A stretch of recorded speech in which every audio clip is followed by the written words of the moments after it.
পঞ্চম শ্রেণীর শিক্ষার্থীরা, তোমাদের আজকে প্রাথমিক গণিত বইয়ের পৃষ্ঠা 99 আর আমাদের শতকরা অধ্যায়ের এটা হলো 8 নম্বর সমস্যা। একটু পড়ি শোনো কি লেখা আছে।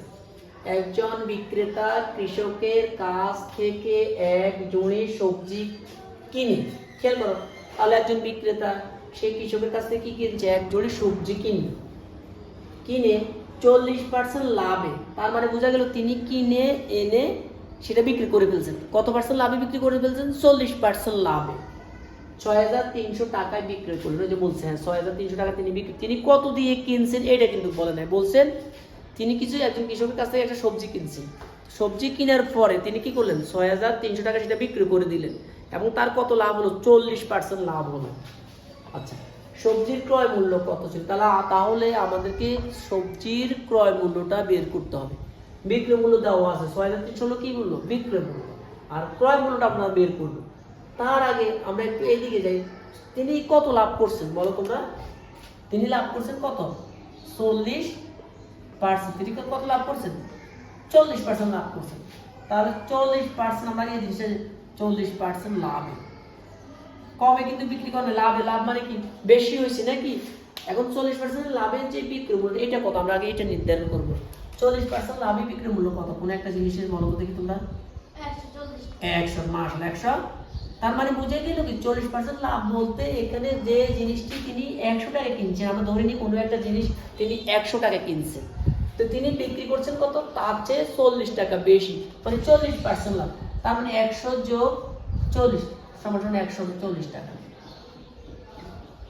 তাহলে বুঝা গেল যে জিনিসটা ক্রয় মূল্য 100 টাকা, সেই জিনিসটা তিনি বিক্রি করেছেন 140 টাকা। আচ্ছা, তাহলে আমরা এটা কি মূল্য? এই 140 টাকা হলো বিক্রয় মূল্য, আর এই 100 টাকা কি? 100 টাকা হলো ক্রয় মূল্য। আর আমাদের প্রশ্নে আমাদের সমস্যা কি মূল্য বের করতে বলছে? ক্রয় মূল্য। তাহলে আমরা এখন এই লাইনটা যে এখানে সাজাবো, ক্রয় মূল্যটা আসবে এই দিকে, বিক্রয় মূল্যটা আসবে এই দিকে। যেটা বের করতে বলবে সেটা আমরা এই পাশে নিব, আর যেটা বের করতে বলবে সেটা আমরা এই পাশে আনবো। তাহলে আমাদের এখানে বিক্রয় মূল্য দেওয়া আছে, আমাদেরকে বের করতে হবে ক্রয় মূল্য। এখানেও আমরা কি মূল্য বের করে ফেলছি? বিক্রয় মূল্য। তাহলে আমরা এখন কি এটা লিখতে পারি? বিক্রয় মূল্য 140 টাকা হলে ক্রয় মূল্য কত টাকা? 100 টাকা। যে জিনিসটা তিনি 100 টাকা দিয়ে কিনছেন সেই জিনিসটা তিনি বিক্রি করছেন 140 টাকা। তাহলে আমরা এই লাইনটা এখানে এইভাবে সাজাতে পারি। বিক্রয় মূল্য 140 টাকা হলে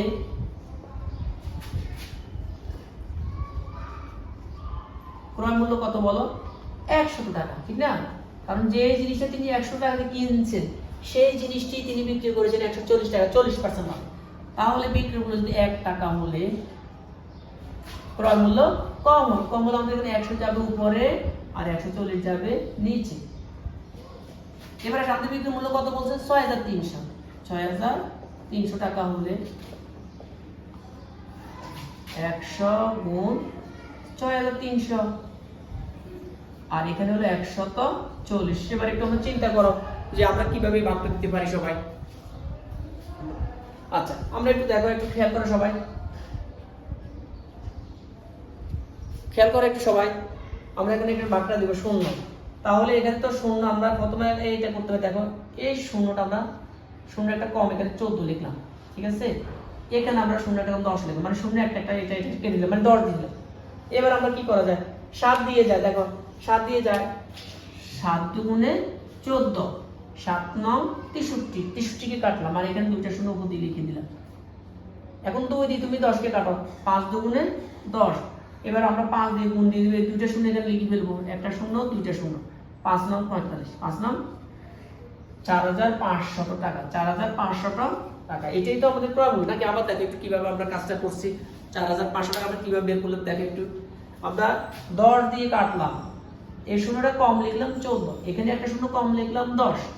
এরপর আমরা 7 দিয়ে, 7 দুগুণে 14, 2 7 9 63, দুইটা শূন্য করে লিখে দিলাম। আবার এই 2 দিয়ে আমরা এই যে 10 কে কাটলাম, 5 দুগুণে 10। এবার 5 দিয়ে 9 কে গুণলাম, 5 9 45, আর দুইটা শূন্য এখানে লিখে দিলাম, 4500 টাকা। তাহলে আমাদের এই ক্রয় মূল্য কত? 4500 টাকা।